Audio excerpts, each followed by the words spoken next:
Bana, kwa wale mashabiki wa ligi kuu ya NBC, leo jioni kuna mechi kali sana, mechi nzuri na yenye mvuto mkubwa pale katika dimba la Sokoine mjini Mbeya.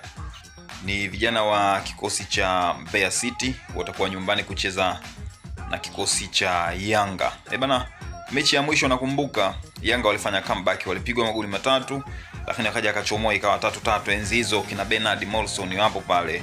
Ndio mechi ya mwisho wanakutana, ilikuwa ni mwaka 2023. Baada ya pale unajua Mbeya City walipotea, ligi kuu kuwepo. Lakini hii Yanga ya moto Mbeya City ndio wanakutana nayo kwa mara ya kwanza. Yes. Unakumbuka miaka iliyopita mechi nyingi ambazo Yanga alikuwa anaenda kucheza pale alikuwa anapata sare. Kama mechi 3 mfululizo Yanga alipata sare. Nafikiri ilikuwa bila ikaja 1-1, ikaja 3-3.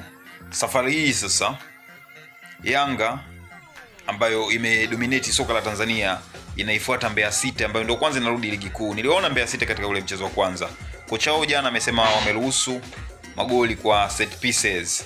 Na kama unakumbuka Yanga pia msimu huu wamekuwa wakifunga sana magoli ya mipira hii ya kutenga. Lasine Kouma alifunga, unakumbuka. Bakari Nondo Mwamnyeto kwenye mechi ya kirafiki na Lions Sport alifunga. Azizi Andabwile pia alifunga. Kwa hiyo unaona kabisa Yanga ni timu hatari kwenye mipira ya aina hiyo. Bwana, Romain Folz kama anataka kuendelea kuwepo Yanga ama kama anataka kuwapa furaha mashabiki wa Yanga, ashinde mchezo wa leo. Asiposhinda mchezo wa leo, basi maneno yatakuwa mengi sana Jangwani. Bwana, hii itakuwa ni bonge la mechi kwa upande wangu. Mechi ya kukata na shoka.